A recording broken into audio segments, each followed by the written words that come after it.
はい、皆さんこんにちは、くるです。いつもご視聴いただき誠にありがとうございます。ということで今回はこちらの植物ストックケージ。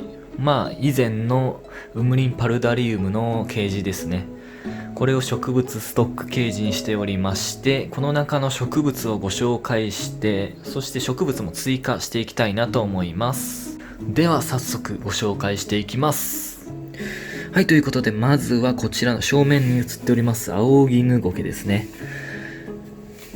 細長くふわふわしたような質感ですね。このような感じです。で、湿潤を好みますね。結構表面が濡れてるくらいがちょうどいいと思います。なのでこういうミストの環境でも綺麗に成長してくれてます。なのでイモリウムや、ビバリウムでしたら低床に敷くとか水分多めの低床に敷くとかはありだと思います。水分が多いところに適していると思います。そして続きましてこちらツヤゴケですね。ツヤゴケもこのような感じで結構湿潤を好むようなタイプの苔です。そしてちょっと乾燥するとツヤが出る、ちょっと光るというか光が反射するというのかなというところからもツヤゴケとツヤがあるというような、名称なんだろうなと思います。なのでやっぱりこういう環境が適していると思います。僕はこのツヤゴケはまだらの低床ですねの上に一番湿っているところに使っています。そして次にこちらミヤマウズラですね。深い山のうずらと書いてミヤマウズラなんですけど、深い山じゃなくても意外と山に行けば生えてたりします。見つけたら結構嬉しいんですけどね。こういうような葉脈がとても綺麗な地生蘭になっております。こうですね。そしてアブラムシもつかないのでなかなか僕は好きですね。そこもだし普通に綺麗だしというところでよく使ってますね。ちょっと今徒長してますね。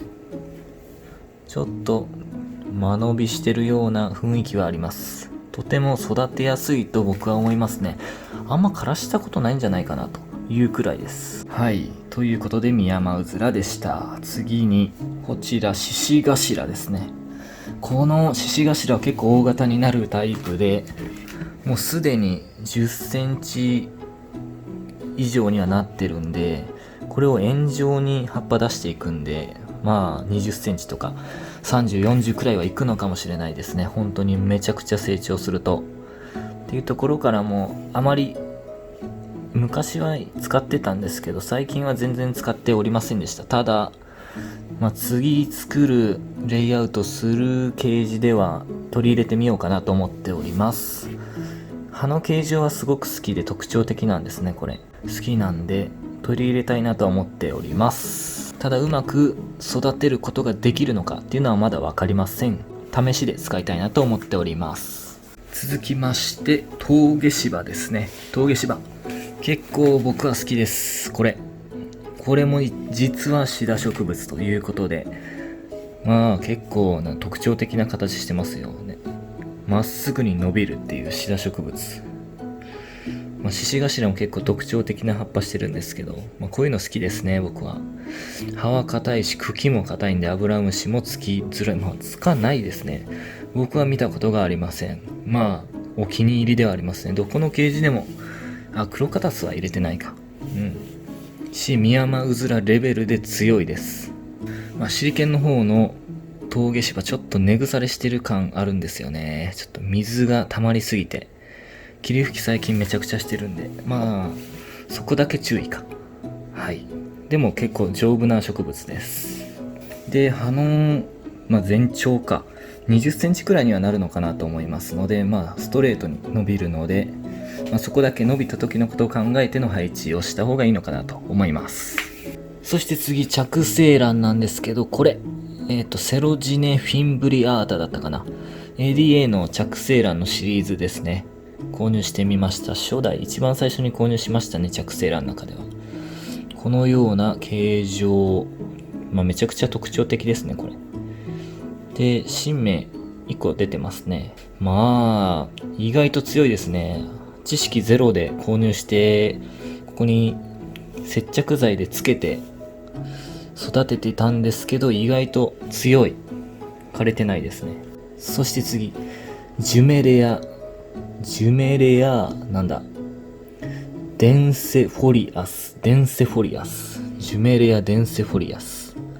チャームで購入したやつですね、これは。1株3500円もしてる。めっちゃ高い、これ。そんな高かったんだ。これも着生卵で流木に接着剤でつけております。このような感じ。これも意外と枯れずになんとかやってますね。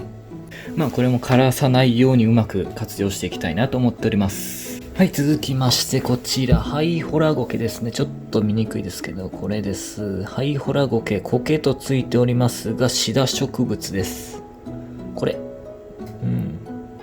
すごい繊細な作り、葉が。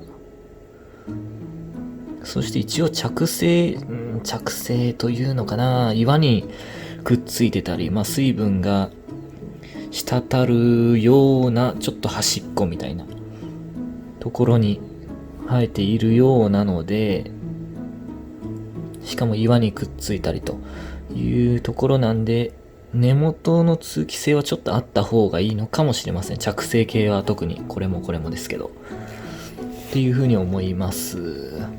ただ湿度は高めの方がいい。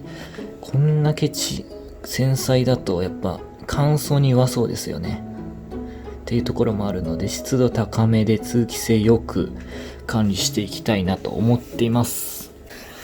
そして続きましてですね、この流木がちょい邪魔なんで、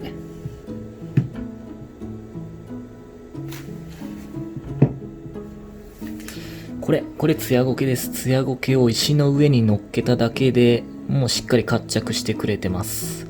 これもですね。このような具合です。こんな感じ。これパルダ入れてたんですけど、しっかり水やればこんくらいしっかりと活着してくれます。これもまたパルダか赤原のケージでレイアウトで使おうかなと思っております。そしてこちらが風卵ですね。日本の着生卵となっております。では次、正面のこれですね。これウムリンパルダのトンネル風にしてたやつですね。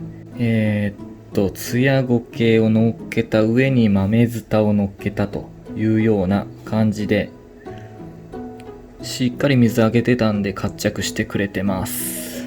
このような感じですね。ちょっと見づらいな。結構これ気に入ってます。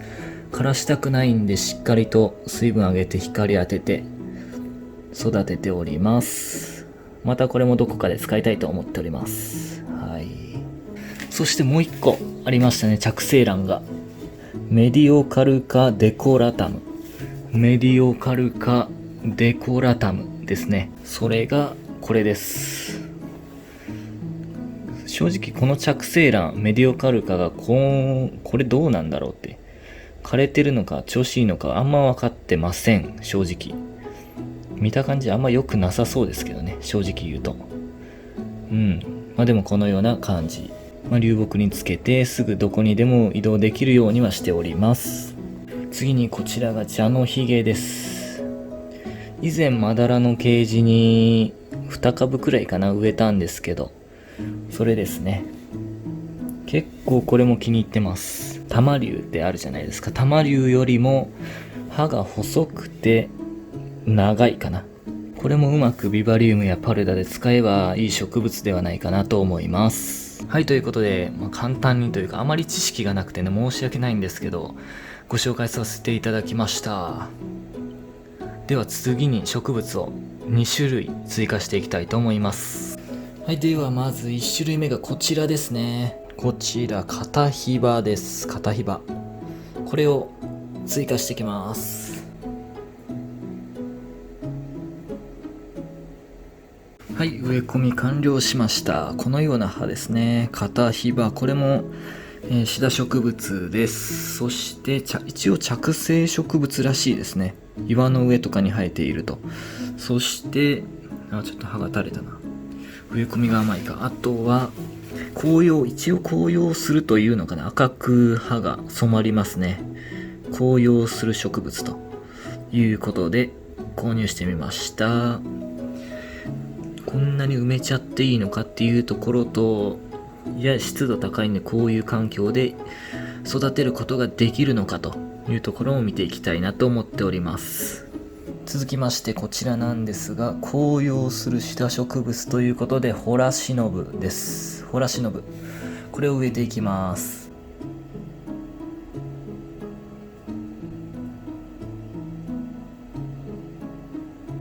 はい、こちらがホラシノブとなっております。上から見たらよくわかるんですが、紅葉していますね。紅葉というのかな、多分。これですね。はい、ということで植物ストック掲示の植物紹介と新たにシダ2種を追加しました。今後これらの植物新たに導入したのも含めて使っていって、うまく育てることができるのかどうかっていうところも見てご紹介していきたいなと思っております。はい、ということでこれで終わります。ありがとうございました。またのご視聴をよろしくお願いします。